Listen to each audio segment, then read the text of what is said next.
I want to take a moment to discuss mutual funds. Mutual funds are the most popular of all investment vehicles in history. I'm often asked, why don't I recommend them? And I'd like to explain that right now. Mutual funds are designed primarily for people who have this type of education. As I said earlier, there's three basic types of education which are required for financial success in the real world. That's academic, professional, and financial. Our school system has very little financial or investor education.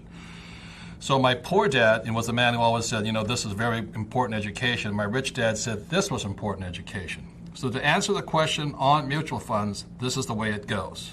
If you have only this type of education, academic and professional, then mutual funds are perfect for you. That's who they were designed for.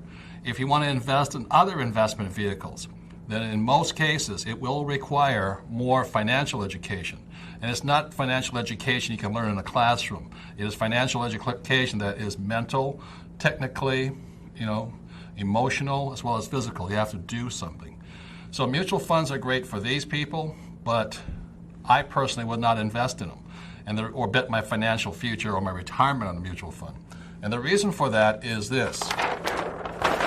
As we have all found out just recently, but most of us known for years, or a professional investor needs to know, any market has three basic trends: an uptrend, downtrend, and a sideways trend.